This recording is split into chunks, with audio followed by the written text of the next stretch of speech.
요즘 사람들은요, 이 사랑보다 경쟁이 더 중요하다고 말하는 시대를 살아가고 있습니다. 그래서 사랑이 밥 먹여주냐? 한 푼이라도 정신 차리고 벌어야지. 사랑이 밥 먹여주냐? 그렇게 사랑보다 경쟁이 더 중요하다고 말하는 그런 시대를 살아가고 있어요. 실제로 이 우리나라 통계를 보면요, 1인 가구는 계속 증가하고 있고 우울감과 외로움을 호소하는 사람들도 크게 늘고 있습니다. 최근 뉴스에서는 이 가족 간의 단절, 고독사, 학교 폭력, 또 지지난주에 있었던 광주 여고생 같은 그 묻지마 범죄 같은 그런 안타까운 사건들이 반복해서 보도가 되고 있습니다. 예전에 과거에 비하면 물질은 풍요로워졌지만 이 사람의 마음은 점점 메말라지고 있다는 거죠. 반대로 재난 현장이나 어떤 큰 사고 속에서 자신의 위험을 감수하며 다른 사람을 살리는 사람들의 이야기가 전해질 때는 우리는 다시 한번 깨닫게 되는 게 있죠. 결국 사람을 움직이는 마지막 힘은 돈도 아니고 권력도 아니라 사랑이라는 사실입니다. 오늘 우리에게 주신 본문 말씀이 기록된 아가서 8장은 솔로몬 시대의 사랑 노래를 배경을 하고 있습니다. 사랑 노래. 당시 이스라엘 사회는 농경과 목축 중심의 그런 공동체였습니다.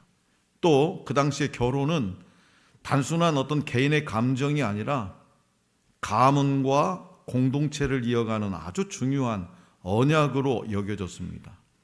그러나 아가서는 당시 문화 속에서도 남녀의 어떤 순수한 사랑과 서로를 향한 헌신을 매우 아름답고 시적으로 표현하고 있습니다. 특히 이 8장에서는 사랑이 죽음같이 강하다라고 말하고 있습니다. 사랑이 죽음같이 강하다. 그렇게 말하면서 참된 사랑은 어떤 시련과 유혹으로도 끊을 수 없는 힘이라는 점을 강조합니다. 고대 근동사회에서 여성의 위치는요, 매우 제한적이었던 시대였음에도 불구하고 이 아가서의 여인은 자신의 사랑과 감정을 적극적으로 표현하고 있습니다. 이것은 하나님께서 주신 사랑의 존귀함과 관계의 아름다움을 보여줍니다. 결국 아가서 8장은 단순한 남녀의 사랑 이야기가 아니라 하나님 안에서 맺어진 언약적 사랑과 신실한 헌신의 가치를 보여주는 말씀입니다. 자, 그렇다면 인간의 사랑을 넘어서 하나님이 주시는 참된 사랑의 능력은 무엇일까요? 본문 말씀을 통해 들려주시는 참 사랑의 가치를 깨닫고 우리의 가정과 교회와 삶의 일터에서 사랑하고 사랑받는 그런 사람이 될 수 있기를 원합니다. 먼저 이 사랑은 마음에 새겨지는 것이라고 하나님은 말씀하세요. 사랑은 어디에 새겨진다? 마음에. 자, 본문 말씀 6절 상반절입니다. 6절 상반절. 너는 나를 도장같이 마음에 품고 도장같이 팔에 두라. 이 말씀입니다. 너는 나를 도장같이 마음에 품고 도장같이 팔에 두라.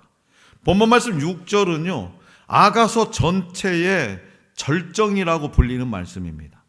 여기서 도장, 우리가 흔히 말하는 이 도장입니다. 도장. 이 도장은 고대 사회에서 소유와 언약의 표시였습니다. 그 왕들은요, 중요한 문서에 자신의 인장을 찍어서 절대 변하지 않는 약속임을 나타냈습니다. 그리고 마음에 품고 팔에 두라. 마음에 품고 팔에 두라는 말은 어떤 단순한 감정이 아니라 삶 전체로 사랑을 붙들라라는 뜻이에요. 이 마음이라고 하는 것은 내면의 중심이고, 팔은 행동과 삶의 실천을 의미합니다. 팔에 두라는 것은 실천하라, 행동하라는 거예요. 뭐를요? 사랑을 마음에 품고 실천하라, 행동하라는 거예요. 즉 참된 사랑이라고 하는 것은 마음속 고백만이 아니라 행동으로 증명돼야 됩니다. 그래서 이광희 집사님도 여보, 내가 당신 너무 사랑하는 거 알지? 그렇게 말로만 끝나면 안 돼요. 뭔가를 줘야 돼. 그래서 내가 준비했어. 그래서 현금을 주든가 아니면 꽃을 한 다발을 주든가 마음에 새긴 것을 실천해야 된다. 그래야 우리 권 집사님이 이 양반이 나하고 50년을 이상 살았는데 아직도 나를 사랑하네. 나도 끝까지 사랑해야지. 확인한다고. 예. 그러니까 마음에 새기고 실천해야 되는 거예요. 도장을 마음에 품고 팔에 두라. 그 말은 사랑을 마음에 새기고 실천하라. 이런 거예요. 그래서 다시 말해서 이 진짜 사랑은 마음에만 있는 감정이 아닙니다. 삶으로 나타나는 거예요. 하나님은 저와 여러분들을 진작에 태초부터 우주 만물이 이 창조되기 전부터 마음에 새기셨어요. 저와 여러분을 이 땅에 태어나기 전부터. 그리고 이사야 선지자를 통해서 이렇게 말씀하셨는데 뭐라고 하냐? 내가 너를 내 손바닥에 새겼다. 이사야 선지자가 하도 그냥 안 믿으니까 하도 안 믿으니까 내가 너를 내 손바닥에 새겼다라고 이사야 선지자를 통해 다시 말씀하셨어요. 자, 십자가는요 하나님 사랑의 도장입니다. 하나님 사랑의 도장. 하나님이 나를 사랑한다는 도장이에요. 예수님의 이 못자국, 우리를 향한 영원한 사랑의 표시입니다. 사랑했기 때문에 예수님의 손과 발에 못자국이 생긴 거예요. 사람은요 쉽게 변해요. 쉽게. 환경에 따라 변하고 감정에 따라 변합니다. 그러나 하나님의 사랑은 변하지 않습니다. 그래서요 신앙의 핵심은 얼마나 많이 아는가, 얼마나 많이 아는가보다 얼마나 사랑하는가입니다. 얼마나 내가 하나님을 많이 아는가, 얼마나 내가 성경을 많이 아는가가 아니라 내가 얼마나 하나님을 사랑하는가, 내가 얼마나 우리 성도들을 사랑하는가, 내가 얼마나 내 가족을 사랑하는가, 내 직장 동료들을 사랑하는가, 내 친구들을 사랑하는가. 이게 신앙의 핵심이에요. 그래서 교회를요 오래 다녀도 사랑이 식으면 신앙은 메말라집니다. 메말라져요. 봉사를 많이 해도 사랑이 없으면 기쁨이 사라집니다. 사랑이 있어야 기도가 살아나요. 사랑이 있어야 예배가 살아납니다. 사랑이 있어야 섬김이 살아납니다. 우리 주님은 베드로에게 능력을 물으시지 않으셨어요. 너 얼마만큼 능력이 있냐 베드로야, 이렇게 물으시지 않으셨어요. 어떻게 물으셨냐? 네가 나를 사랑하느냐 이렇게 물으셨어요. 너가 나를 사랑하느냐? 너는 나를 위해서 뭘 해줄래? 당신이 나를 사랑한다며 그러면 나 뭘 해줄래? BMW 사줄래? 명품 가방 사줄래? 그렇게 물으시지 않았다고요. 그만한 능력이 있어? 그게 아니라고요. 네가 나를 사랑하느냐? 그 주님은 오늘 또 저와 여러분들을 이렇게 물으세요. 정말 나를 사랑하느냐? 정말 나를 사랑하느냐? 그래서 사랑은요 마음에 새겨지는 거예요. 사랑이 쉽게 식어버린 시대입니다. 관계도 너무 빨리 끊어지고 작은 상처에도 등을 돌립니다. 그러나 성경은 사랑을 감정이 아니라 끝까지 책임지는 헌신이라고 말합니다. 그렇기 때문에 가정에서도 교회에서도 삶의 일터에서도 오래 참고 붙드는 사랑이 필요해요.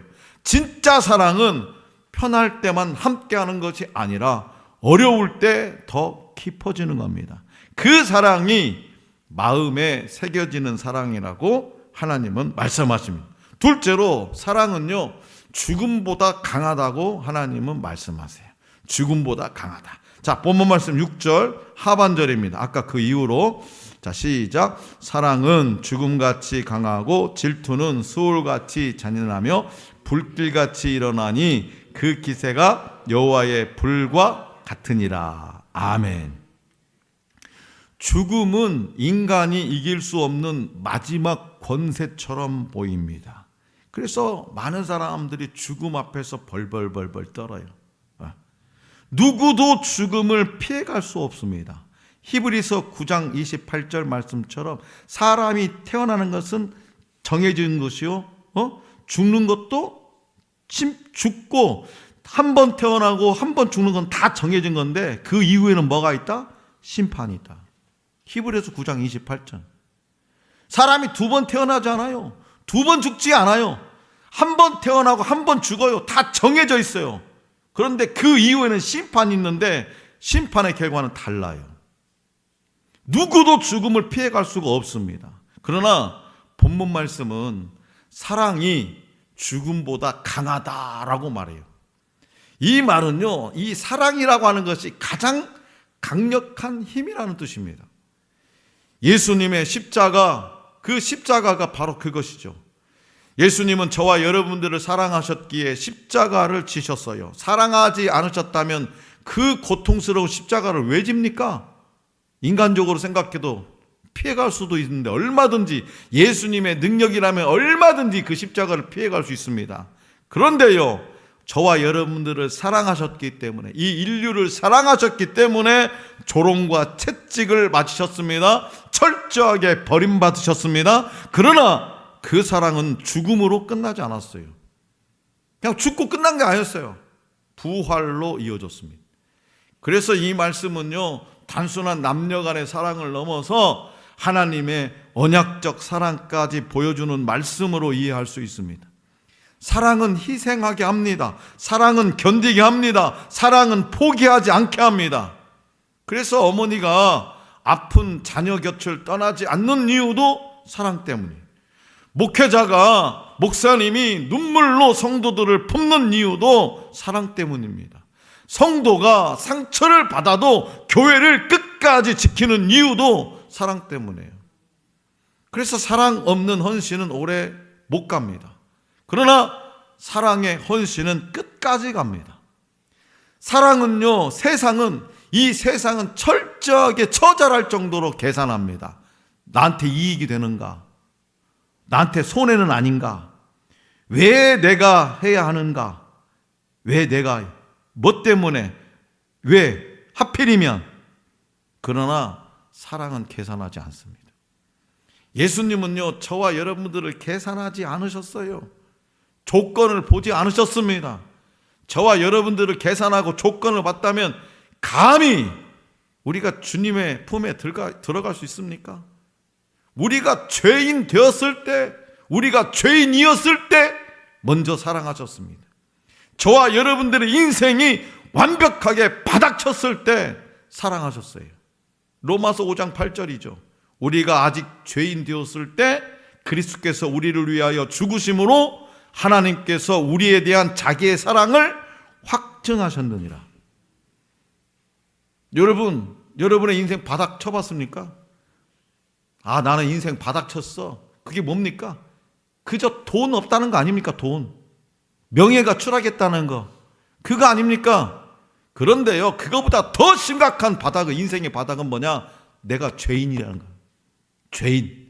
근데 내가 인생 가장 밑바닥에 처해 있을 때, 내가 죄인이었을 때 우리 주님은 뭐라고요? 나를 사랑하셨다는 거예요.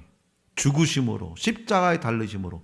그 사랑을 말로만 하지 않고 마음에 새긴 것만 아니라 행동으로, 실천으로, 십자가에 못 박아 죽임으로 그 사랑을 확증 보여주셨다는 거예요. 내가 이만큼 너를 사랑한다.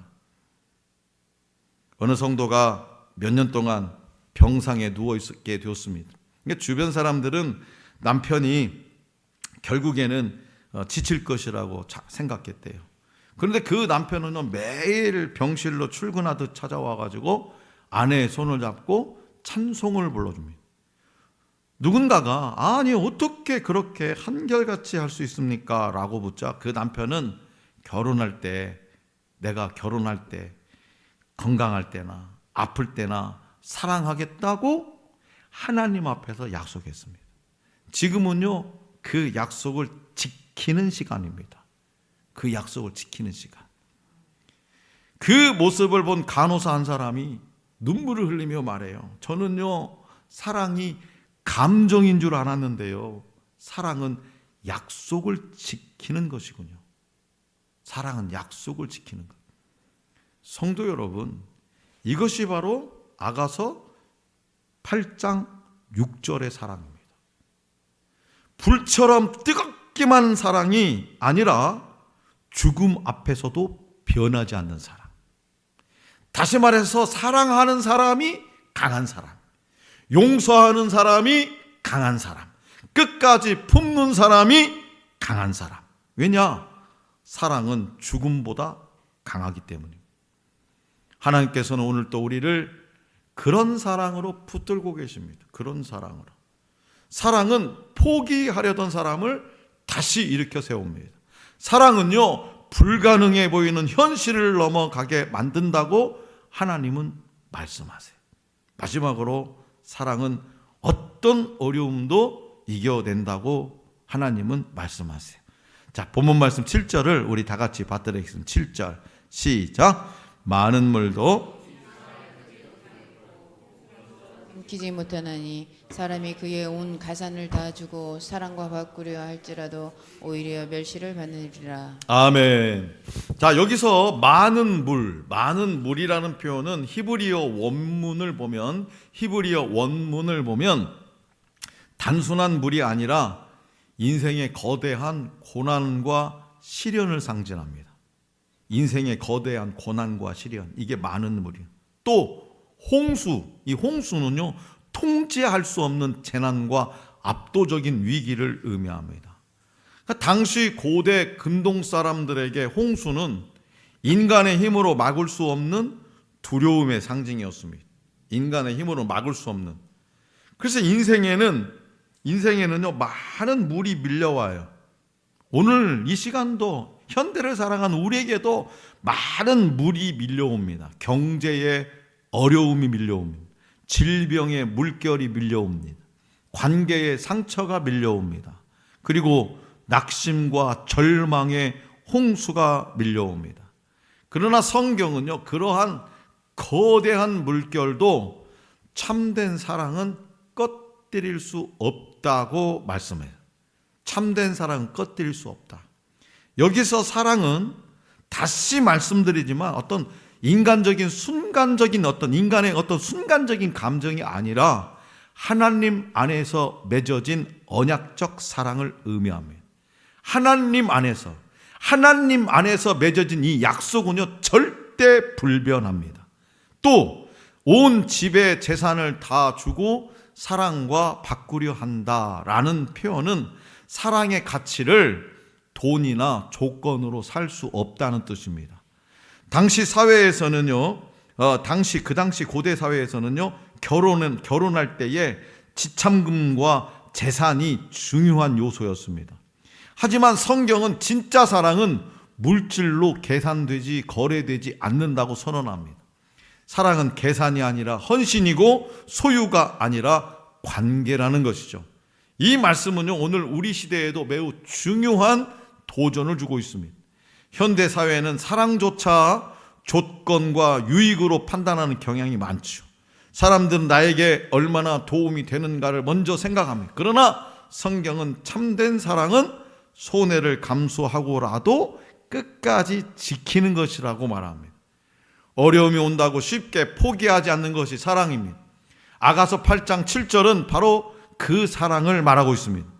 많은 물 같은 시련이 와도 꺼지지 않는 사랑, 세상의 어떤 가치로도 살 수 없는 사랑입니다. 초대교회 성도들은 핍박 속에서도, 온갖 핍박 속에서도 믿음을 지켰습니다. 왜 그랬을까요? 주님을 사랑하고 있었기 때문이죠. 바울은요, 그 지독한 감옥에서도 찬양했습니다. 왜 그랬습니까? 예수 그리스도의 사랑이 그를 붙들고 있었기 때문입니다. 교회가요, 위기를 지나면서도 교회가 사람들이 모인 곳이라 어려울 때도 있어요. 위기일 때도 있어요. 그 위기를 지나면서도 무너지지 않는 이유는 사랑 때문입니다. 가정이 어려움을 지나면서도 회복되는 이유는 사랑 때문입니다. 사랑은 상황을 뛰어넘습니다. 그리고 참된 사랑은 돈으로 살 수 없습니다. 부모의 눈물, 자녀를 위해 흘리는 부모의 눈물은요, 돈으로 환산할 수 없습니다. 십자가의 은혜는요, 값으로 매길 수 없습니다. 예수님의 사랑은 공짜였지만 가장 값비싼 사랑이었습니다. 오늘 저와 여러분들은 그 사랑으로 하루를 살아가고 있습니다. 사랑하는 성도 여러분, 지금 우리는 이 사랑이 식어가는 시대를 살아가고 있습니다. 사람들은 점점 차가워집니다. 차가워져. 사람과의 관계는 철저히 계산적입니다. 그래서 조금만 상처받아도 끊어버립니다. 그러나 하나님은 사랑으로 세상을 변화시키십니다. 미움으로는 사람을 바꿀 수 없어요. 미움으로. 정죄로는 사람을 살릴 수 없습니다. 사랑만이 사람을 회복시킵니다. 자, 지금 혹시 사랑이 지쳤습니까? 사랑하기에 지쳤어요? 아무리 노력해도 내 마음이 전달되지 않고 있습니까? 기도해도 자꾸만 내 마음이 식어 있습니까? 사람에게 상처받아서 마음을 그냥 꽁꽁 닫고 있습니까? 오늘 주님은 그런 우리에게 이렇게 물으십니다. 많은 물도 이 사랑을 끄지 못한다. 많은 물도 이 사랑을 끄지 못한다. 우리 주님의 사랑은 아직 끝나지 않았습니다. 하나님의 은혜는 아직 여러분들을 붙들고 있습니다. 그래서 사랑으로 가능해요. 사랑하면 다시 기도할 수 있습니다. 사랑하면 다시 용서할 수 있습니다. 사랑하면 다시 섬길 수 있습니다. 사랑하면 다시 일어설 수 있습니다. 그래도 그렇게 해도 사랑하기 힘들면 십자가를 바라보시기 바랍니다. 십자가. 예수님은 저와 여러분들을 사랑하셨어요. 끝까지 사랑하셨습니다. 아니요, 죽기까지 사랑. 아니요, 죽어서도 사랑하셨습니다. 배신 당해도 사랑하셨고, 조롱 당해도 사랑하셨고, 죽기까지 사랑하셨습니다. 그리고 그 사랑이 이 세상을 바꾸었습니다. 오늘 또 하나님은 또 그 사랑으로 일하시고 계십니다. 하나님의 일하심은 실수가 없으십니다. 그래서 우리의 절망 가운데도 소망이 있습니다. 그래서 우리의 실패 가운데도 회복이 있습니다. 그래서 우리의 인생도 얼마든지 다시 가능합니다. 사랑으로 가능합니다. 그러므로 주님의 위대한 사랑을 붙드시기를 바랍니다. 그 사랑으로 가정을 살리고 교회를 살리고 삶의 일터와 한 영혼을 품는 저와 여러분들이 될 수 있기를 간절히 기원합니다.